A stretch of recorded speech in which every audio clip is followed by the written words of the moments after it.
You know, I'm going to give you a history lesson. We got some dumbass motherfuckers floating around this country. Stop laughing! And when I do, start. Also, y'all did some nasty-ass jokes on my ass, too. Funny jokes and unfunny jokes come out of the same birth. You f***ing guys are unbelievable. Why are you laughing? Evening, everybody. Welcome to another episode of Why Are You Laughing, a history of comedy podcast. And today, I am pleased to introduce to you Steven Wright. I love this man very dearly, and doing this episode really reassured that feeling. Similar to when we did Weird Al a couple weeks ago, where I guess the difference being I already liked Steven Wright coming in. I've been a fan of Steven Wright since I was a boy. But watching a lot of these interviews he was in and hearing his mentality and philosophy and kind of the way he carries himself, it reaffirmed the great love I have for this man. He just has the right state of mind. And it's amazing. Like, the guy's been famous for 40 years and seems like the exact same guy that he was when he was on The Tonight Show in 1982. So we love Steven Wright here. I discovered Steven Wright, Comedy Central did that top 100 in like 2003, I think. Yeah. So I was 11 or 12. And he's one of those guys. There's a couple people on that list. Obviously, you know, being 11 years old, I had never heard of Steven Wright. But when they played the clip of him, I think it might have been the 24-hour store joke, not in a row. It's like I talked about with Regan last week, where you're like, oh my God! How did he do that? Like, it really was. That's those doing this show. Feelings like that come back to me every once in a while when I see an old clip or something, where there are certain guys that like mystified you as a child, and for me, Steven Wright was one of those. He really is, I think, one of the best joke writers of all time, if not the best. I would say it's him, Rodney. Like, there aren't many you could put just straight, one-liner guys. There aren't many guys you could put over Steven Wright, and he influenced, obviously, so many people. So we'll be talking about his great life and career today on the program. But first, I want to tell you to go to blindmike.net. That's where you could have been watching this episode a week ago. If you're a member on Patreon or YouTube, become a member to get early access and bonus content. We also do other stuff back there, like we just finished watching The Baldwins. If you're into really just worthless reality television. But if you want to watch The Baldwins, the only way to do it is with Craig and I commenting. Oh, yeah. Otherwise, it is dreadfully boring. So, especially at the end. So go check that out on Patreon, or if you're a YouTube member, or just support the show for free. If you like, subscribe, comment, all that helps new people find the show. And it's easy and free. So do that if you want to help new people find Why Are You Laughing, or the Blind Mike Project. Who are these socials? Those links are at blindmike.net as well. Blind Mike Project live every Sunday at 10 a.m. And Who Are These Socials Thursdays at 6, right here on YouTube, if that's where you're getting this program. So support the show. We appreciate you guys. All right, let's get into Steven Wright, who I think we're starting at this college years, yes?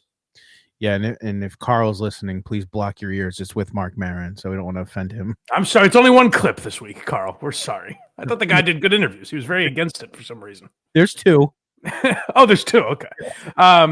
Steven Wright obviously grew up in Massachusetts, but a very interesting guy because he's the first guy of that era that we hear. There are so many people that fell into comedy because they wanted to be an actor, a stage performer in some form or fashion. They wanted to be in entertainment, and comedy was just the route they took, and they happened to be good at it, so it stuck. That's the case for a lot of guys in the 60s, 70s, 80s, even 90s, because stand-up was a relatively new art form. Steven Wright was a rare guy where he's like, I wanted to figure out how to get into comedy, so I did that by any means necessary. So these are his early years going to college. Bracket. So when you went to the community college, where you didn't start doing open mics yet? No, See, to be a comedian was what I wanted to do, but part of me thought that's never really going to happen. Right. But part of me thought I want it to happen. So I had to do two things. I had to take care of myself as if that wasn't going to happen. So I went to community college for liberal arts, and I took a year off, and then I went to Emerson College thinking they had a big mass communication thing. And I thought if I could, now my goals were like overlapping. I thought if I could be a guy on the radio, be funny on the radio, somehow I would go to the stage. I had no idea how. You want to be the broadcaster. Be funny guy in there playing the records, doing whatever he wants. And then I could go to the stage. So, but, I mean, my father told me to just go to college for anything because it'll be better in the long run. It was like because he would, in where he worked, he didn't go to college, and guys would get paid more than he did because they went to college, even though they were doing the same thing. Right. So I had these two things going of taking care of myself one way, but it was matching up with being funny on the radio and this fantasy. Did Quentin?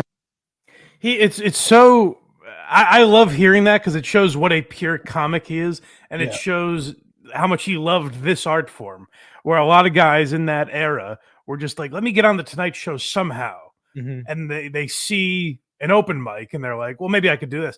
Steven Wright looks at it the opposite of his peers, where he's like, "That's what I want to do. I want to be Woody Allen or George Carlin or these guys that influenced him."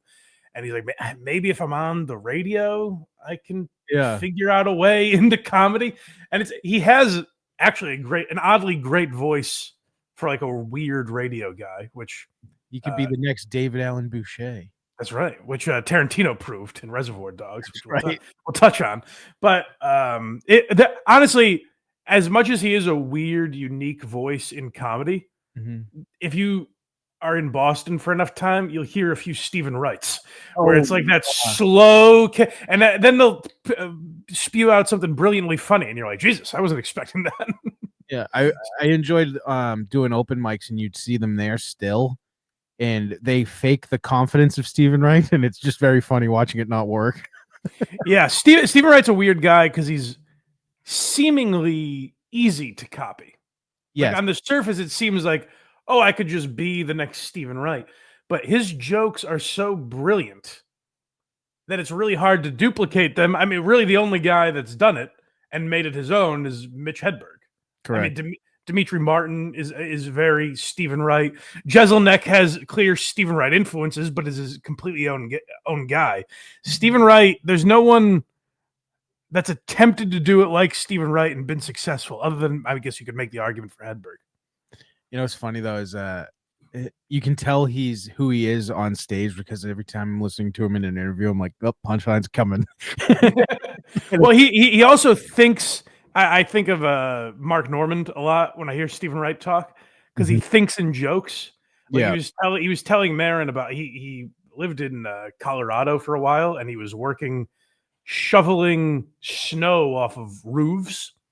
Because like they get so much snow that the roof could collapse in. So that was his job for I think a few winters or something. And he said while he was up there, he was just thinking of jokes, which is crazy to be such a miserable job, making I'm sure not a lot of money. And he's like, what if I said this on stage? I thought you were gonna say cut off Marin and just goes, "I'm gay." Comedy. Next we have him on with Rogan talking about the Boston Crew. Yeah, so we talked about this a little with Paula Poundstone, where like Steven Wright, Paula Poundstone, there were some oddballs that maybe didn't quite fit in with like Dennis Leary and Lenny Clark and a lot of these guys, but they were very accepting of Steven Wright, and he talks with such passion about those guys that you could tell he really loved the old Boston days. But like Steven Wright was the first to make it out of that Boston Crew. If you haven't seen when stand-up stood out, they covered how that was a lot, where Steven Wright popped and it kind of exploded the Boston comedy scene a little bit, which is what he's talking about here with Rogan. Those guys, I didn't want to go on after them. I did because I was proud of the lineup, but I knew that the sound from the audience of the laughs, I knew they were going to it was going to be more than me, but I just accepted it because it was like wave, when a big wave hits. Yeah. All of those guys. Yeah. Gavin, Sweeney, Donovan. Did you feel any pressure to sort of ever to change your act in the beginning before you made it? Was it like, were you just committed to that kind of style? I was, committed means a decision. There was no decision. It was like I told you, that's how I wrote it, and it came out like that. It meshed with how I speak. This is how I speak, and for some reason, accidentally, the abstract jokes went good with my voice.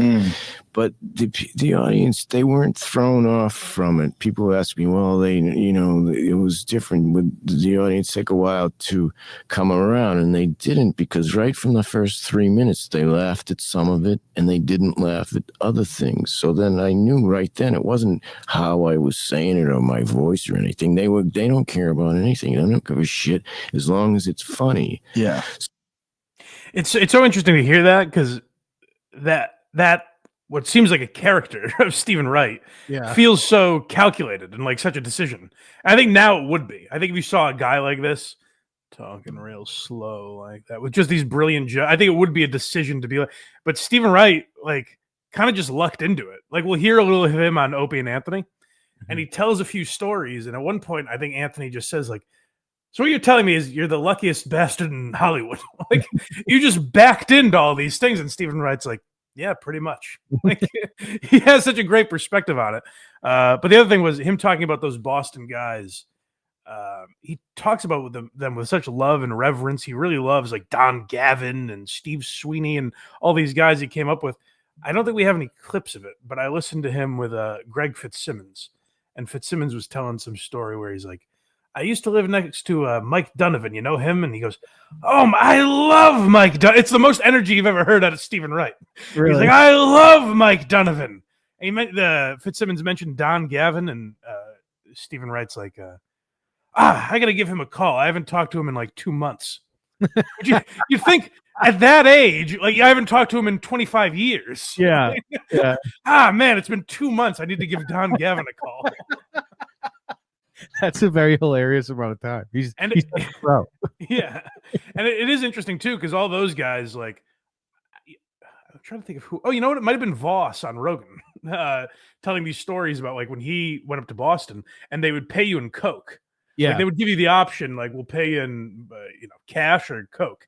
And Voss said, I accepted the cash to buy drugs with. so like in that era, that's what a lot of it was, like very Coke and drug fueled. And Steven Wright was like, I hung out with those guys. I'd have a couple beers. But it's like he was able to hang with that crew and never got sucked in somehow. As you mentioned, with Opie and Anthony, he's talking about getting discovered. Yeah, so this is part of that luck we're talking about, where it's like, what are the odds of this? And he really talks about that with great respect for how, inconsequential it is, how fragile it is, where this totally may not have happened, and how appreciative he is that it did.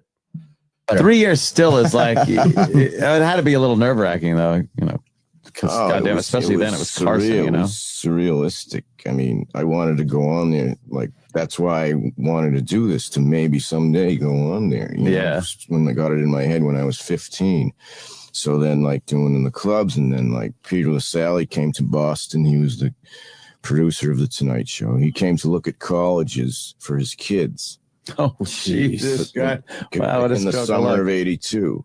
And someone wrote an article. There was a club called the Ding Ho Comedy Club. It was half Chinese restaurant, half that was in the movie, right? Someone wrote about an article about it, and it went in the LA Times. So he had that club in his head. So then months, I don't know how much long later, 8 months later, when he came to Boston, he remembered the club and he wanted to go in the club. And then he saw me in there, and 3 weeks later, I was on the Tonight Show. Oh, wow! It was like a It's like a fairy tale. He was about to say, and he's the one I've heard point out in multiple interviews where he's like, when you think about luck, why was that article published in the LA Times? Right. Why did Peter LaSalle happen to read it, remember it when he was out there looking at colleges for his kid? Like the odds of all of that happening. And also Peter LaSalle wasn't the booker for the Tonight Show. And he's also has to go to his daughter. I know I'm out here to help you look at colleges. I have to go to this half Chinese restaurant, half comedy club. Yeah. So like the sheer odds of that. And then the odds that Steven Wright happens to be there that night. I'm sure at that time, maybe he was doing comedy every night, but still like the odds that he was there while Peter LaSalle was in the audience, that Peter LaSalle got what he was doing and appreciated it, like the luck for all of that to come together. And then 3 weeks later, he's on the Tonight Show. I don't think we have a couple clips from the Tonight Show. I don't think we have the clip where Carson asks him about getting the call, and he tells him that I think it was Jim McCauley, the booker, that called him, and he goes, I'm from the Tonight Show. I want to book you. And Steven Wright goes, I'm sorry, you have the wrong number. Like he didn't think it was for him. Yeah. But here he is on the Tonight Show. Yes, this is one of those sets like this, Freddie Prinz, a few others, obviously. But these are the ones you hear about where it's like overnight star, where this really made Steven Wright. I think the difference for Steven Wright between him and a lot of other guys is like there was no sitcom after this. It didn't seem like he really wanted it ever. It was this allowed him to do stand-up whenever and wherever he wanted. Okay. I'm always glad to introduce a new comedian, especially on Friday nights, because Friday night audiences are usually up. This young man is from Boston. It's his first appearance on national television, and I think you're going to find him a little different. Would you welcome Steven Wright? Thanks. Well done. What's amazing about that? And I think it kind of summarizes Steven's whole thing. One word, and you get who he is. Right. Like it set the tone for his entire act, and it basically tells the audience, like, settle down, because you're going to have to listen to this. It's not going to be a high energy set. It probably also worked as like a calming mechanism for him. He says one word and you got to laugh. He must have relaxed. Well, he talks about that a lot where he's like, again, people think that was like a thing where I was like, this will show them my energy and they'll match. He's like, I was just nervous. Yeah. So I came out and was like, thanks. I had a dream that all the babies prevented by the pill showed up. They were mad. I was cesarean born. Can't really tell. Although, whenever I leave a house, I go out through the window. I think that is such a brilliant joke. And I was saying this to Carl the other night on Who Are These Socials, because we watched an open micer attempt a C-section joke. And I was like, well, there goes my theory, because I was about to say no one's ever attempted that kind of joke. Like, it seems so easy that you would, how often we mention even like Rodney, where it's like that joke almost seems hack because so many people have ripped it off over the years. Steven Wright is the type of jokes where it's like no one's even tried that really, except maybe hack open micers who are literally repeating it. He's like, you can't really tell. You can't really tell. But that's where I think of like Chris Rock says, no one parodied Cosby. Like no one tried doing Cosby because he was so original. I think that of Steven Wright again. Like I said, Mitch Hedberg is a pretty direct descendant. Yeah. So it's not entirely true, but I just think some of his jokes are so brilliant and so clearly him because they are absurdist. Like you said, with that line, you can't really tell. Anyone doing a joke like that, you'd be like, hey, asshole, that's Steven Wright, Right. So it's such his stamp on it. Yeah, I think the only reason Hedberg really worked or didn't get accused of theft is because he was basically just fucked on acid. Well, and Hedberg's jokes were also brilliant. Yes. Like they were Steven Wright-ish. Right. But he wasn't stealing jokes from Steven Wright. You know what I mean? Like he was clearly influenced by him, but he was also his own thing. Like when we did the Mitch Hedberg episode, I think I said he's like a jazz version of Steven Wright. Right. Like he's totally different, yet so similar somehow. He's the music your kids listen to. Right. Right. Here he is getting the call to the couch. Yeah. And by the way, we don't have a ton of Steven Wright stand-up. I planned on having a lot more. And then I said, you know what? At some point, we'll just do I Had a Pony or something like that. We'll do a Steven Wright album. Yeah. Instead of doing it in this, just because I found him as a guy so interesting. So I figured keep him as separate episodes. But yeah, here he is after he gets the call over from Johnny. Good to see you, Steven. How's it going? Wonderful. Did they just let you out for this evening? I have an hour left. That's wonderfully inventive stuff. Thanks. Really? Is this your first time on national time television? On national television, yes. Yeah. How do you feel about it? I'm in shock. Did it go the way you thought it would go? Yeah, it's yep. Hold on. What's great about his persona is he actually is nervous. Yes. But it fits his character so well to give these awkward answers. Right. Johnny's laughing too, which is good. Yeah, you can tell Johnny. Well, we'll get there. But yeah, you can tell Johnny really likes him. Comedians don't come out of Boston. No, there's a lot of good ones there, and they're with me right now in my head. He said he talks about that moment and he remembers it so vividly, and he's like, that gets a laugh. But he's like, thank God I was able to say it because I didn't know what else to say. He's like, Johnny asked me about comedians in Boston, and I was like, oh, Jesus, I didn't expect to talk about they're with me in my head. It's funny him just like sitting there, and if they are, it's just, there's a war zone in between his ears.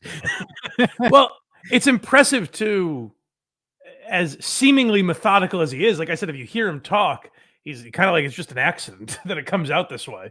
But like to have the anxiety that he's going through, like, understandably, like clearly very nervous, but to present it in the way he is, where he's not over talking, he's not rambling, he's not saying dumb shit out of nervousness. He's taking his time, and he's like, all right, what should I say here?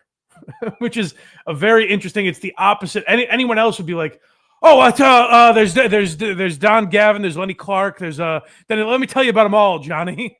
And Johnny would be like, Jesus Christ, who is this guy? Right. So I think like that his style is so helped by just being quiet and not running his mouth. Right. Next he's on with Conan talking about being invited back. So I didn't realize that Johnny liked him so much that he was back very soon after this appearance. Two comics get to go on. It's almost impossible. And if you do get on, it's a big deal. And you went on, and if I'm remembering it correctly, Johnny was so impressed. You were so different and so smart that they invited you back very quickly. Is that true? Yes, I went on Friday and then the next Thursday. Which that didn't happen. It was insane. When they called me on Wednesday, Jim McCauley, he started talking about the show, and I thought he was referring to the one that happened. I didn't understand what he meant. He said, no, we want you to go on tomorrow. Did you have another set? I had another set, but I had like a total of 15 minutes of stuff that could go on there. And I remember saying to him, but if I go on there tomorrow, that's 3 years. More than half the stuff is gone. And he simply said, well, you're going to have to write new stuff anyway. It is. And that's also a comic's brain where he's like, I don't know if I want to burn all my material on the biggest show in the world, Right. It was funny to me that he thought Jim McCauley was calling him to like recap, like, hey, that was pretty great, huh? Yeah. But it is like, what else would you think? Certainly he's not calling to book me 6 days later. Has that ever happened with anyone else? I don't know. If it is, I can't. I'm sure maybe it has here and there, but like maybe with Rickles or something, like he almost doesn't count though. Yeah, right. I don't know. I haven't heard a story like that where he's on the next week. It would almost seem detrimental where people would be like, this is a rerun. I saw this guy last week. Right. But the other interesting thing I found is you heard that clip with Johnny where he's like, and I don't know if Johnny was just being folksy or if this was true at the time, where he's like, not a lot of comedians come out of Boston. Where that's so interesting because now it's like it's the go-to reference for where comedians are from. Like, and it really blew up that scene, which I didn't realize if you watch When Stand Up Stood Out, or you hear guys like this talk about it, like it wasn't really a scene until then. Like the scene was kind of developing. Steven happened to start again. He started in 1999, the year 1979, the year the Comedy Connection, Boston's first comedy club, opened. So more luck where it's like he just happened to line up with when the comedy scene was blossoming in Boston. Yeah, Boston had like a real big like 12-year run from like 90 to 2002, 2003 of comics coming out of it that made it huge. Yeah, well, so Rogan talked about that with Steven Wright, where he said the era of Rogan, Burr, Patrice, Dane Cook, Bob Kelly, all those guys. DePaulo. Yeah, DePaulo. But even like Greg Fitzsimmons and Mark Maron, like guys who kind of weren't from Boston, but started there a little bit. Those guys all saw Steve Sweeney, Tony V, Don Gavin, Lenny Clark. And he said the lesson they learned from them is like they all stayed in Boston. Right. And they had Boston acts. And that next crew of comics learned like, hey, maybe we should try New York or LA, spread our wings a little bit. Steven was the one guy that kind of popped and made it out to LA and lived in LA for a long time and hated it. He said he hated LA and ended up moving back to Boston. He's lived like up in the woods of the North Shore somewhere for like 30 years, I think now. So LA just wasn't his vibe. He lived there to serve a purpose, and then he came back to where he wanted to be, and now he just does dates whenever he wants.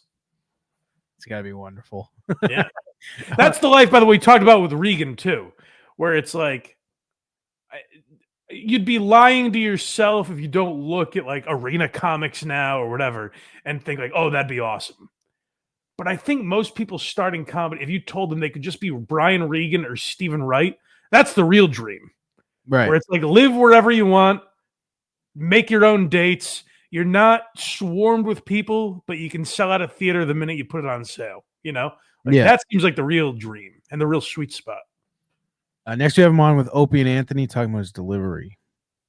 Okay, yeah. So this is what I was talking about, where it's like it seems so calculated, but he has a good description of it.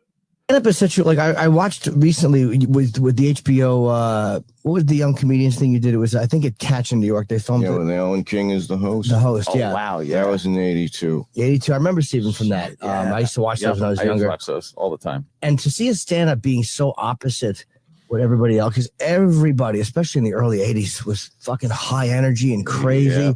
And then to come out and just silence people and make them listen to that was really a ballsy. Yeah. You got to have a lot of confidence in your material when you're pretty much just monotone and quiet. but I didn't know how to do it another way. You know, it wasn't like, well, I'll do this. You know, it was just my only. I know what you're saying. I know your angle on that, but I didn't know how to do it any other way. And when in the early days when there was a lot of talking in the audience, hecklers and stuff, noise, you know, when the place is noisy in the club, I would just talk softer. And it would quiet the room down because I was talking even lower than I normally did because I didn't know how to like say wisecrack things and interact like a guy off like Lenny would. Right. You know what I mean? Yeah, just bash a heckler or something. I didn't know what to do. That's a great idea though, because that obviously would force the people to shut the hell up and it worked. I don't know why it worked. They could have just talked even more or ignored me. Yeah. But somehow I stumbled on it by accident. You know how you learn things by accident. Yeah. Like little tiny things happen. You go, and your brain goes, well, wait a minute. I got to remember that for future reference. And this whole thing. It's such a good lesson to be yourself too. Where it's like, I think if Steven Wright tried anything else, it probably wouldn't have worked. Like if he was trying to be high energy and match a lot of those guys that he came up with in the 80s, we probably wouldn't know his name, you know? Definitely. Like him being true to himself. And the reverse is true for those guys. If Dennis Leary tried to have this slow delivery where he talks quiet, that probably wouldn't have worked either, You know, he tried Bill Hicks instead, but if you never saw Hicks, what would you? but I like that. That's a great lesson to stay true to yourself. And the other interesting thing I think about Steven is like he really is a true artist and respects how much work comedy takes and views it as an art, and the way he talks about it really is both passionate, and you can tell he put a lot of hard work into it. But he's not so high-minded and highfalutin and egotistical that he thinks he has to describe everything as calculated. Like, he's comfortable in his own skin, where he can say like, well, it wasn't a thing. It's just how I am, and it happened to work. You know what I mean? There's a lot of revisionist history with successful artists where it's like, oh, well, the reason I walked into this open mic and talked slow, it actually had nothing to do with me being violently nervous. It's that I knew that for the next 40 years, I would be thought of as the slow-paced, low-energy comedian. Steven Wright's like, yeah, this is how I talk, so it's what I did. Deal with it. Next, we have him on with Rogan again, talking about the writing process. Yeah, this is more about, and I like I said, I think Mark Normand and Sam Morrill are guys that kind of carry on this tradition. They do it on their podcast a lot, but this is what I'm talking about, where you can tell he really respects comedy, and it's what he was kind of born to do. Writing process must be like you have a very difficult style to write for, I would imagine, because your style it's non sequiturs, and they're very, like, a lot of it's very absurd. Like, is it hard to, like, when you write, do you sit in front of a computer? Do you just come up with ideas as you're walking around? Like, what's your process? In the beginning, I would sit down and look at the paper, like look for a word to jazz my mind or look for something. And I would try to find jokes on purpose in the first 6 months. And then after that, like, I had this thing once, I was looking through the paper and it was an advertisement for electrolysis.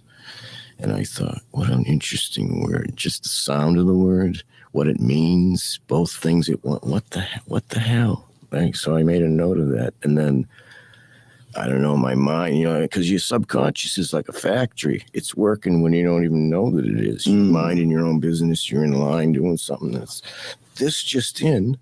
Yeah. and it was, what my mind did with that was I had this thing about living in an apartment building where they allowed pets, and I had a pony. I had a Shetland pony named Nicky, and he was once involved in a bizarre electrolysis accident. All the hair was removed except for the tail. Now I rent him out to Hare Krishna family picnics. And that whole thing came because I saw the word electrolysis. So I would try to find things on purpose, but then after a while, I would just notice things, because I think comedy, all art, is based on noticing what's around you. He's the level of comedy genius. It's kind of like why Jordan wasn't a good coach or GM, where it's like they can't make that connection. They're so talented that they can't describe to the average person why they're brilliant. Where he's like, I saw the word electrolysis, and then here's this brilliantly well-crafted joke that I had because I saw the word It's like, well, what's that middle step, Stephen? What do you... But I think it's hard for him to even explain that, because he doesn't know why his mind went there. He just saw that word electrolysis, and his brain festered on it for a long time, and he came out with that pony joke. Electrolysis. So naturally, it's going to be a joke about having a house pony, right? Like, it's such a step. He skipped so many steps, but to him, it makes perfect sense. You know, right. I'm like, I don't get it at all. Next, earmuffs. We have him on with Marin talking about his unique voice. Yeah. So this is more of that, and this is where I draw the Weird Al comparison, where I love his perspective on things. You've had more of an impact on stand-up comedy than most, and it's a very unique thing that to create a truly authentic comedic voice, and you did. What's interesting to me is a lot of comedians, who have a very distinct voice. they get sort of imitated a lot. And it seemed that yours was so unique that it almost took 2 generations before like people started to integrate your voice, because you can see it, in Hedberg, you can see it in a couple other comics, but it's a big risk to use your delivery system because it's so unique. Do you recognize that? I see that I had an impact on them. Yeah. And I realized it about 5 years ago when people would tell me that guy's saying jokes like you, or I would see someone maybe 7 years ago, and it was like bizarre to me that I would, I'm in bed with the radio listening to the album, and I'm 15 watching the Tonight Show. So they were like that watching me, but I didn't even think of that till 7 years ago. Right. I was just trying to write jokes that worked. Right. I wasn't thinking that 15 years later, there's a guy from he's going to be impacted by that. Right. I think it's really a great point Marin makes too, because there's a lot of guys, we always say like Attell or Regan or whoever, where people come, and I've heard, I'm not scouting at open mics all the time, but I hear now there's a lot of like Shane knockoffs. Oh yeah, where there's like a lot of guys clearly doing Shane, and you can hear it on like Kill Tony and shit too. That's a very interesting point by Marin, where like it took 15, 20 years for anyone to even really figure out how to do it with Steven Wright. And then you get Mitch Hedberg and Dimitri Martin and Anthony Jeselnik and a lot more of these guys that are kind of doing that. I will say one guy that breaks from that a little bit, I think it dawned on me while I was listening to that, sort of the photo negative of Steven Wright is Emo Phillips, where he's doing Steven Wright type jokes, but has like almost like an Adam Sandler-y whimsical type of voice, kind of like the opposite energy of Steven Wright, but a similar sort of style. Another name I never would have thought of as Steven Wright influence, and then when you hear it, you're like, oh, holy shit, that does fit perfectly. And Steven Wright's the one that pointed this out. He was on Pete Holmes' podcast, and Pete, for whatever reason, happened to mention Hannibal Buress. Oh, yeah. And Steven Wright goes, oh, I'm so glad you mentioned that name. He goes, I love Hannibal Buress. And Pete goes, really? Like he was kind of, and I was like, Hannibal Buress. You would think a guy like Steven Wright hasn't paid attention to comedy in 15 years, Mm-hmm. He goes, I love Hannibal Buress. Would you get that message to him? He was almost like, hey, can you put me in touch with Hannibal Buress? That'd be cool. Yeah. And when he said that, I realized like, oh, that is such a style that Steven Wright would appreciate. Like Hannibal is he has a weird cadence and a weird way of talking. He has kind of these absurd observations that are twists on everyday things. Like that is a clear influence that's not right on the surface, Definitely. I never would have thought of that. No, neither would I until he mentioned, and I was like, wow, I bet he's influenced by Steven Wright. To be fair, maybe if like he didn't, take his career and jump off a cliff with it somewhere. He's back doing comedy. I think he was just at our friend Vinny Paulino's club recently. So he's back. Hannibal's a guy. There aren't a ton of comedians that I really love that I haven't seen live. Hannibal is one of them. I hope he makes it back to Boston at some point. Mine was Norm. Unfortunately, he died. I saw Norm. Luckily, I was at the Hitler's Dog taping, but I had tickets to see Norm 2 weeks before he died. Motherfucker. I'm saying I phrased that weird. The tickets were 2 weeks after he passed away. I gotcha. Yeah. I had tickets to see Norm. Went to the door and they were fake. All right. Well, that's for another day, I guess. I want to hear more about that. But next we have him on with Opie and Anthony talking about the best short film. Yeah. So I always assumed that there was some weird category. I knew he won an Oscar, and in my mind, I was like, maybe there's some weird category I'm not aware of that he would have won for Reservoir Dogs. I didn't realize he won best short film in '89, I think, which he talks about here. That was incredibly weird because we made a film for HBO. We didn't even make it to go in the theater. Yeah. I mean, we went in there to see if we could make a half-an-hour movie, and they said, yeah, and then we wrote it. And me and my friend Mike Armstrong wrote it, and Dean Caruso directed it. And then we gave it to them, and they liked it a lot, so then they played it in the theaters. And if it plays in New York or LA, then it's eligible. And then it was nominated, and then it won. We didn't even make it. We made it, you know, it was like throwing a dart. Like this thing was called The Appointments of Dennis Jennings. It was like throwing that to HBO, like, and a big gust of wind blew it 50 miles to the right, and it went. Where did it go? Oh, it's stuck in over there. Oh, that Oscar. That is amazing. Yeah. It's so great the way he talks about it, where it's all just like, it almost didn't happen, and then it did. And his acceptance speech at the Oscars was something to the effect of, I'm glad we cut out that other 60 minutes, which is very funny. But yeah, because of that short film, he was able to back and do another opportunity when young, no-name director Quentin Tarantino needed a voiceover guy. Next was Half Baked, actually. Oh, sorry. Yeah, we have him out of order. Half Baked was sequentially after, but I forgot that clip was first. So let's hear about him. This is another tale of luck with him and Chappelle. How did you get involved with Half Baked, where you famously played the guy on the couch? There was a talk show on at midnight to 1 a.m. I think Bob Costas was the host. And then one time, Dave Chappelle was the guest host, and I was his guest. Hold on 1 second. I just want to note how bizarre that is. Yes. Hi, I'm Dave Chappelle filling in for Bob Costas. I looked to find that, and it wasn't on YouTube or anything. So unfortunately I couldn't find it, but that sounds like a great episode.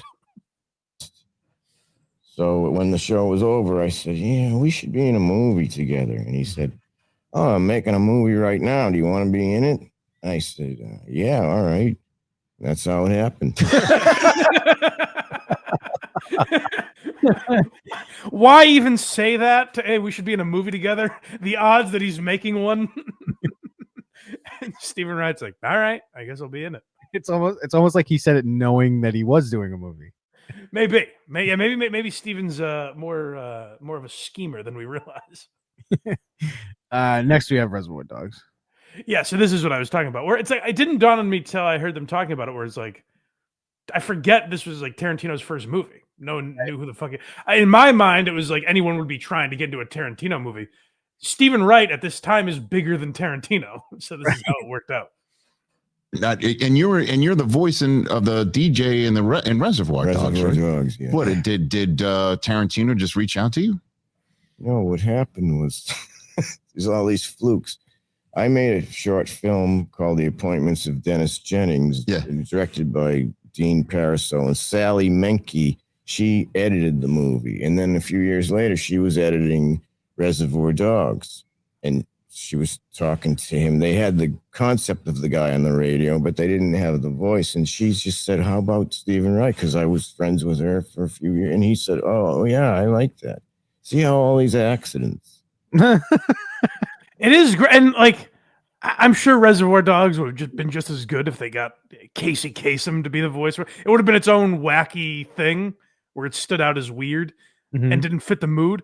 But I think Steven's voice in that movie does such a great job of helping with the sound, like, because in Tarantino movies the soundtrack is such a big part, and Steven Wright, his voice I think lends itself. It's so unique and distinct that I do think it really helps that movie a lot. And like I said, maybe you insert some other voice, it's the exact same movie, but like there is a feel that it gives those scenes that I do think is important. And it's funny that they found like seemingly the perfect guy for it.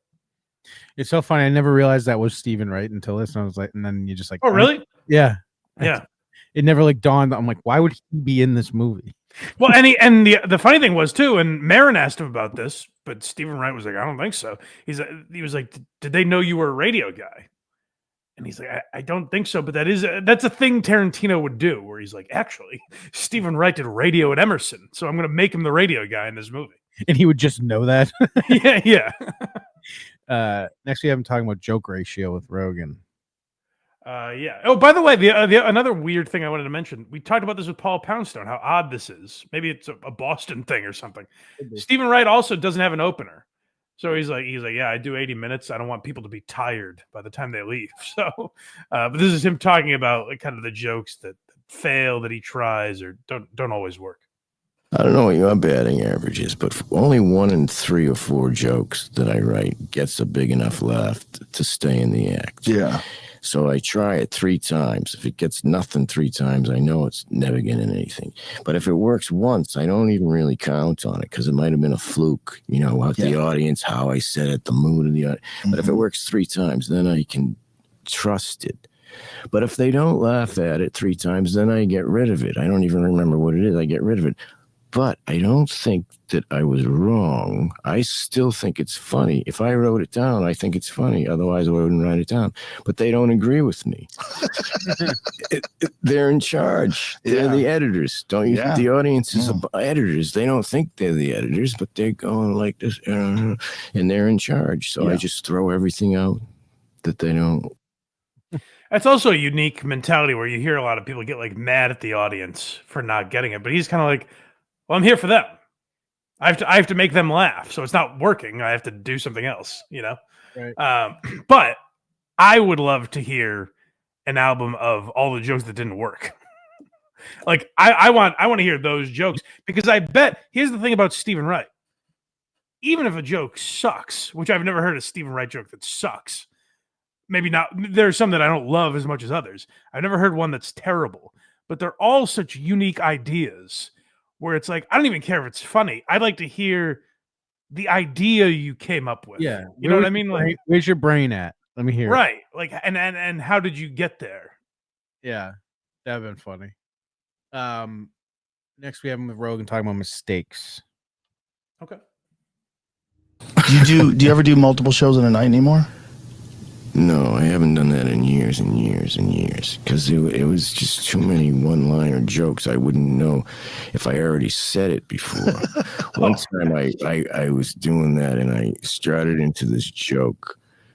I was saying, and when I got right that far in, I realized I had already said it 20 minutes earlier, and then I said, "Just checking."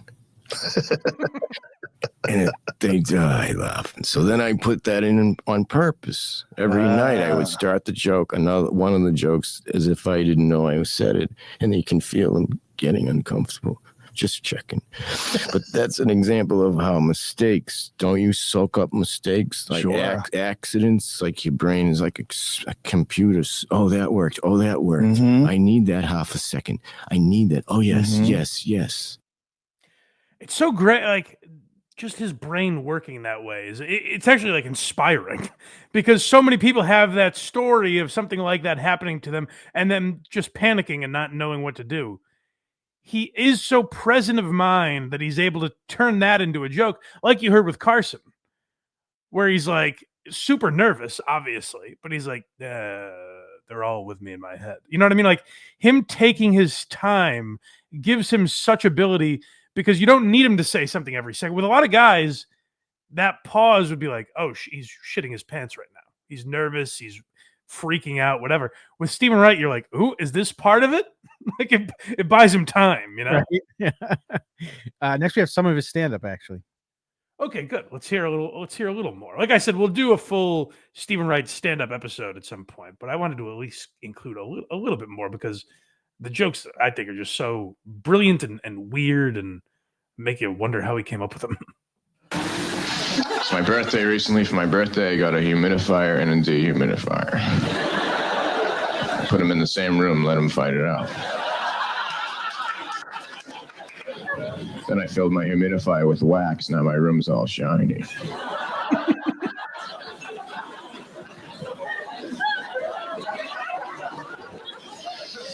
I went to a museum where they had all the heads and arms from the statues that are in all the other museums.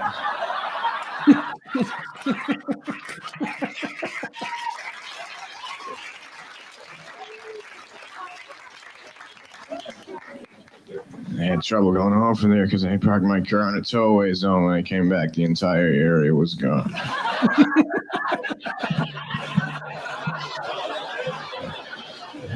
So I walked home. Everywhere is walking distance if you have the time. He's kind of like Yogi Berra, where it's almost like he almost doesn't realize what a philosopher he is, you know? These are actually like they seem like little weird things, but they're actually genius things if you give them enough meaning. He writes a book which we'll touch on a little later, and Greg Fitzsimmons, when he was on with him, read one of the lines from the book that stood out to him, and it was someone saying the book is about a child, and someone saying to the kid, "May I have your attention, please?" And the kid responds, "Get your own attention." And that's like such an interesting for his mind to work like that. It's such because that phrase is something you've heard so many times, and you've never thought to have that retort, which seems so obvious. Right. When he said, like, I mean, maybe the most famous one is "It's a small world, but I hate to have to paint it." That seems like such a. It actually seems like an old cliche thing to say, but he's the one that came up with it. You know, like when you wonder where did street jokes come from, Steven Wright has that mind. Like whoever is the real answer to a lot of those street jokes, they had a brain like Steven Wright, you know? Yep. And we're actually going to get into his novel right now. Yeah. So this is, again, what shows like what a true artist he is when he describes the reason he wrote a book. And it's thank God, it's the reason he was out doing a lot of these podcasts that we have clips from because he was out promoting this book and he talks about it here. Well, I wrote a fairy tale about how the beach was invented. It was in Rolling Stone magazine along 1986, and every few years I would read it again. And then I thought I should write something else. So then I was on Twitter, and I started writing. I thought I'll write a story, but I'll write it on Twitter. I'll write 2 sentences at a time, rather than so I kept writing it, and people were leaving messages saying, doesn't he know this is for jokes? Because he's writing a novel on Twitter. Pause real quick. That's how interesting his mind is. They made an app. This is before Twitter was all like political rants and stuff. That when Twitter started, they might as well have called it the Steven Wright app. Like it was all puns and one-liners. That's what Twitter was. And people are reaching out to him like, don't you realize this is for you, Steven? Make some of your jokes. And instead he's writing a novel 140 characters at a time, which is such a weird thought to have. Someone should explain this to him. But I didn't like the idea of the jokes on Twitter. To me, the joke is a live experience. Where the feedback from the audience. Yeah, it's a whole thing. So then I stopped writing it on Twitter, but I continued writing it anyway. Just kept going, like just not knowing where it's going or anything. You know, the jokes are very distinct, couple sentences through a small window to make the audience laugh, a concept, you know, and then the audience laughs. But I had other things in my mind that wouldn't go through that window. So I used this boy, his name is Harold. I essentially like put a funnel on the top of his head and I poured everything I think about life into his head. So it's like he's thinking it. No 7-year-old would really be thinking what he's thinking. Yeah. But I got to express basically my experience of and my reaction to this whole thing of having a life. There's so much information, you know. So I got to say a lot of it through his mind. It's so smart to do it that way. The book is called Herald, if you want to check it out. I have not read or listened to it, but the comics that maybe they were just blowing smoke up his ass, but all the comics that he did interviews with really seemed to enjoy, and they were pulling like quotes from it because it was written very Steven Wrighty, where it was like easily quotable. But I think it's so smart to look at it and say, well, I want to preserve my comedy's my comedy. Where now what you would do is be like, this is my one-man show where I get deep. You know what I mean? And Steven Wright fans would be like, oh, what the fuck? Why are you being serious with this now? But whereas he said, no. Stand-up is for jokes. That's where I do my jokes.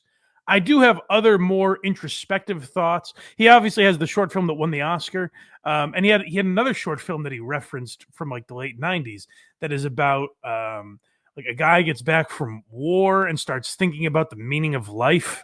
And that's so smart of him to be like, these are the outlets where I will put those thoughts, my serious or introspective or deep thoughts. That's where I will put those. And the funny stuff is where I put my stand-up. And I don't think there's enough of that now where it's like, you can do multiple things, just make them different. Don't shove them down the same audience's throat.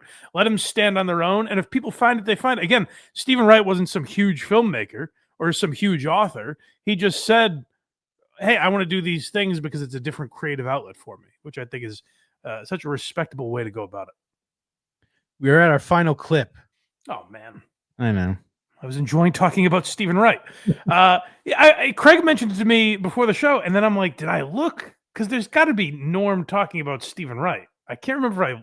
I must have checked because I always do.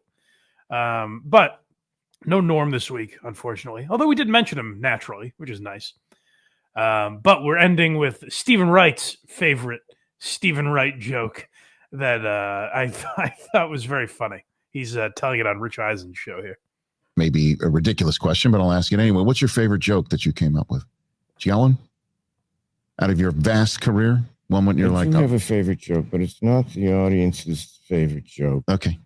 I went to my grandfather when he died. I went to the funeral and I was kneeling down at the casket, looking at him inside the casket. And I started to think about my flashlight. I was thinking about the batteries inside my flashlight. And then I thought, maybe he's not dead. Maybe he's just in the wrong way.